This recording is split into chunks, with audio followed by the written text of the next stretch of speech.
सरकार की जय। राजा परीक्षित ने सुखदेव परमहंस से प्रश्न किया कि भगवान ने ब्रज गोपियों के साथ महारास किया, वो तो पूर्ण काम परम निष्काम है, उनको किस चीज की आवश्यकता, और ऐसा कर्म करने से भगवान को पाप नहीं लगा? अरे वो तो दूसरों की स्त्रियां थीं, ज्यादातर उसमें विवाहिता थीं। तो ऐसा प्रश्न परीक्षित पहले भी कर चुका और इसका उत्तर भागवत में पहले भी सुखदेव परमहंस दे चुके हैं। फिर उन्होंने समझाया कि देखो, तुम गोपियों को कहते हो कि गोपियों के साथ भगवान रमण करते हैं। अरे गोपी नाम तत्पति नाम च सर्वे सामेव देहि नाम, वो तो गोपियों के भी पति हैं, उनके पतियों के भी पति हैं।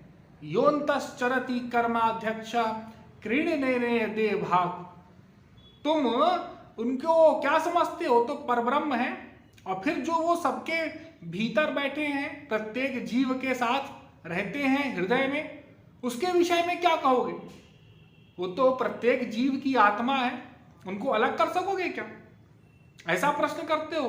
और भगवान के विषय में, अरे भगवान तो क्या, जो उनको प्राप्त कर लेते हैं वो महापुरुष भी काम क्रोध लोभ मोह से परे हो जाते हैं, उनको काम क्रोध लोभ मोह छू नहीं सकता। फिर तो तुम भगवान के विषय में यत पाद पंकज पराग निषेव तृप्ता योग प्रभाव विधुता खिल कर्म बंधा स्वैरम चरन्ति न मुनयोपि नह मानस तस्य इच्छा तव पुषः कुत एव बंध। अरे जो उनको प्राप्त कर लेता है वह भी स्वैरम चरन्ति, वो भी जो चाहे करे, जो चाहे ना करे। और फिर भगवान के विषय में तो आया है, कर्तुम अकर्तुम अन्यथा कर्तुम समर्थ है। जो चाहे करें, जो चाहे ना करें, जो चाहे उल्टा करें, उनको कोई नहीं कह सकता कि आपने ऐसा क्यों किया, आप ऐसा क्यों कर रहे हैं, उनको कोई नहीं कह सकता। भगवान को जो प्राप्त कर लेते हैं महापुरुष, उनको भी पाप और पुण्य छू नहीं सकता। देखो, हनुमान जी ने करोड़ों ब्रह्म हत्याएं की, करोड़ों। अरे रावण ब्राह्मण था, उसके खानदान में सब ब्राह्मण ही तो थे, लेकिन और वेदों में एक ब्रह्म हत्या हो जाए, ब्राह्मण की हत्या हो जाए तो क्या पाप है और कितना कितना प्रायश्चित लिखा है। लेकिन हनुमान जी को तो कुछ नहीं हुआ। उल्टे भगवान कह रहे हैं कि तुम तो भरत के समान मेरे भाई हो, इतने प्रिय हो तुम मेरे लिए, हैं? ये उपहार दे रहे हैं आप ही का वेद है, आपको सजा देना चाहिए ना, इसने बड़ा अच्छा कर्म किया है। तो कर्म मन से नोट किए जाते हैं, शरीर के कर्म कर्म नहीं होते। देखो, अर्जुन ने भी महाभारत में कितनों को मारा, लेकिन एक भी धारा उसके ऊपर नहीं लगी।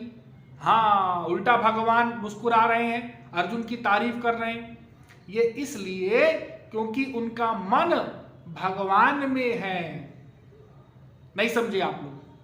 देखो, जो भगवान को प्राप्त कर लेता है, जब जीव भगवान की प्राप्ति कर लेता है, उसके पश्चात उसका जो मन है वो भगवान में लीन हो जाता है, वो भगवान में लग गया बस। अब वो शरीर से कुछ भी करे कुछ ना करे, उससे कोई फर्क नहीं पड़ता। शरीर के कर्म नोट नहीं किए जाते उसके। योग वासिष्ठ उपनिषद में वशिष्ठ जी राम से कह रहे हैं, उपदेश दे रहे हैं कि मन सैव कृतम राम न शरीर कृतम कृतम, अर्थात मन का ही किया हुआ नोट होता है, शरीर का कर्म नोट नहीं किया जाता, मन का कर्म नोट होता है आध्यात्म जगत में। ये संसार नहीं है, संसार में तो उल्टा है। संसार में तो बहिरंग व्यवहार ही लोग चाहते हैं आपसे। और बहिरंग व्यवहार की ही अपेक्षा रखते हैं लोग आपसे। हाँ, आपके यहाँ कोई आया और आप उसको ऊपर से नमस्ते ना करें, उसका आदर सत्कार ना करें, वो उसको चाय नाश्ता ना दें तो बुरा मान जाएगा। हाँ, वो अंदर नहीं देखता। और भगवान के यहाँ उल्टा है, यहाँ ऊपर ऊपर से नहीं है कि ऊपर से आपने दिया कर दिया, अगरबत्ती कर दिया, श्लोक पढ़ दिया, हाँ पीले कपड़े पहन लिए, चंदन लगा लिया, लेकिन अंदर तो संसार भरा हुआ है, अंदर तो संसार की इच्छाएं कामनाएं हैं अभी। तो भगवान के यहाँ इसका कोई फल नहीं मिलता। भगवान के यहाँ जो मन से किया जाता है उसका ही फल मिलता है। अभिप्राय कि मन का कर्म ही भगवान नोट करते हैं। अरे दुनियावी गवर्नमेंट में भी होता है। मान लो किसी के यहाँ चोर घुसे, महिला थी अकेले, रात में सो रही थी और चोर घुसा और चोर चोरी कर रहा था। वो महिला जाग गई, उसने उसे रोका, चोर ने चाकू निकाल लिया। ओ महिला के हाथ में बड़ा सा कुकर आ गया, उसने उसके सर में दे मारा। अब अपनी रक्षा के लिए कुछ तो करेगी, वो मर गया ऑन द स्पॉट। वो जज साहब ने पूछा, अरे तुमने इसका मर्डर क्यों कर दिया, क्यों मार दिया इसको? उसने बताया, जज साहब ऐसा है कि ऐसी ऐसी घटना हुई, ये चाकू निकाले खड़ा था तो मैं क्या करती। अरे अपने आप को बचाने के लिए मैंने देखा इधर उधर तो मेरे हाथ में ये बड़ा सा बर्तन आ गया, मैंने उसके सर में मार दिया। अब मुझे नहीं पता कि वो मर जाएगा, वो तो मर गया। तो जज साहब उसको बाइज्जत बरी कर देते हैं। क्यों? क्योंकि मंशा नहीं थी, नोट कर लिया गया, मंशा नहीं थी मारने की, इसलिए उसको बरी कर दिया गया। मंशा कैसी है ये नोट हो जाता है संसार में भी। तो भगवान के क्षेत्र में तो मन का कर्म ही नोट किया जाता है। और जब भगवान की प्राप्ति हो गई तो फिर मन तो भगवान में ही लीन हो गया। अब शरीर से वो जो भी करेगा वो तो भगवान की सेवा ही करेगा, क्योंकि भक्त उसके सिवा कर ही क्या सकता है। हाँ, और दूसरों पर कल्याण ही करेगा। जो भी कर्म करेगा महापुरुष, वो दूसरों पर कृपा ही करेगा। तो महापुरुष को भी पाप या पुण्य नहीं छूता। तो फिर भगवान के विषय में ऐसा प्रश्न, ये तो है बड़ी ऐसी बात हो गई। अब ब्रज गोपियां, ये ब्रज गोपियां कोई साधारण स्त्रियां नहीं है। हाँ, ये कोई साधारण नहीं है कि ये साधारण स्त्रियां हैं, ये तो महापुरुष हैं। हाँ, भगवान के साथ गोलोक से आई हैं, महापुरुष हैं ये ब्रज गोपियां। ये भगवान की परिकर हैं, सदैव भगवान के साथ रहती हैं। कुछ स्वांश हैं, ललिता विशाखा वगैरह, तो ये तो भगवान की लीला है। अब इसमें बुद्धि लगाना और फिर उसके विषय में बोलना, अरे तो ठाकुर जी लीला करते हैं, रास लीला करते हैं, हम भी संसार में प्रेम करते हैं वो स्त्रियों से, तो हम भी कोई गलत थोड़ी कर रहे हैं।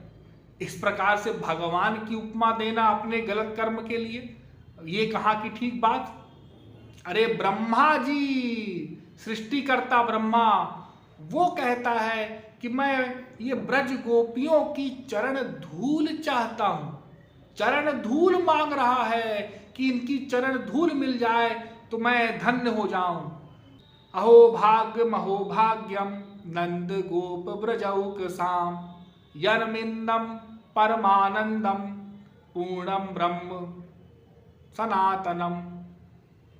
वो ब्रह्मा जी चाहते हैं चरण धूल मिल जाए ब्रज गोपियों की तो मैं धन्य हो जाऊं। मैं ब्रज में मुझे कुछ बना दो, लता पता गुल्म इत्यादि, तो ब्रज गोपियों की चरण धूल पड़े तो मैं कृतार्थ हो जाऊं। तो वो ब्रज गोपियों, ये ब्रज गोपियां कोई साधारण स्त्रियां नहीं है, इनका भगवान से बहुत अवर्णनीय है, उसका वर्णन नहीं किया जा सकता, ऐसा प्रेम है। तो भगवान और महापुरुष ये पाप और पुण्य से परे होते हैं, इनके विषय में हमें ऐसा नहीं सोचना चाहिए। अरे लोग कह देते हैं ना, शंकर जी भांग धतूरा खाते हैं, हम भी खाएंगे शंकर जी के नाम पर। अरे शंकर जी ने तो हलाहल विष भी पिया था। हाँ, तुम भी जरा चख करके देखो, 1-2 बूंद पॉइजन। अरे ना बाबा, मैं तो नहीं पीता। फिर कहाँ शंकर जी की नकल हुई? यदि नकल भी कर रहे हो तो पूरी पूरी करो। नहीं, वो नहीं कर सकते। भगवान ने तो कालिया नाग से युद्ध किया, उसके हजारों फण थे। ऐसा नाग था वो, इतना विषैला कि यमुना के पास कोई गाय जाए, बछड़ा जाए, उसकी सुगंध से ही मर जाए, वहां तक पहुंच ही ना पाए। वृक्ष वगैरह सब काले पड़ गए घाट के। ये दशा थी, उतना जहरा, उतना विषैला उसका जहर। और हम तो एक छोटा सा नकली सांप भी कोई रबड़ का फेंक दे हमारे सामने तो हम ये भागे डर के मारे। वहां तुलना नहीं कर सकते। लेकिन जहां अपने मन की इच्छाओं की पूर्ति की बात आती है, ओ गणेश जी लड्डू खाते इस प्रकार से बातें करते हैं हम। तो भगवान और महापुरुष की जितने भी कर्म होते हैं वह सब लीलाएं लीलाएं हैं। बस वो सब लीलाएं हैं, उनको लीला ही मानो, लीला ही जानो, लीला के सिवाय कुछ मत मानो। वो तो अपना कर चुके, उनको तो प्राप्त हो चुका। कर्म किसी कारण से होता है ना, कार्य के पीछे कारण होता है, ये निश्चित है। तो जब उनको आनंद प्राप्त हो चुका, परमानंद प्राप्त हो चुका अपना मैं का, तो फिर वो क्यों करेंगे? अरे कर्म करेंगे तो प्रश्न उठेगा, आप क्यों कर रहे हैं? इसलिए उनका जो भी कर्म होता है वो दूसरे को आनंद दिलाने के लिए होता है।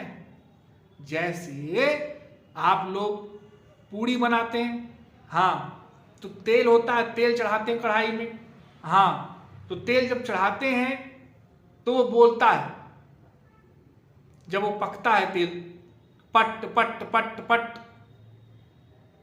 पट, अब बोलना बंद हो गया, अब वो नहीं बोलेगा।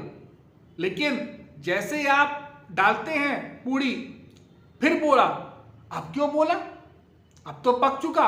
हाँ, अब पूड़ी को पकाने के लिए बोला, उसको पकाने के लिए। उसी प्रकार महापुरुष कोई कर्म नहीं करते, भगवान कोई कर्म नहीं करते, वो तो दूसरों के कल्याण के लिए ही कर्म करते हैं। बस ये बात नोट कर लो सब लोग। तो महापुरुष और भगवान के विषय में हमको बुद्धि नहीं लगाना है, अन्यथा जो थोड़ा बहुत भक्ति किया है वह भी अपराध कमा करके वापस आ जाएंगे। तो इस प्रकरण में इतना ही। आशा है आप लोग समझ गए होंगे। बोलिए वृंदावन बिहारी लाल की।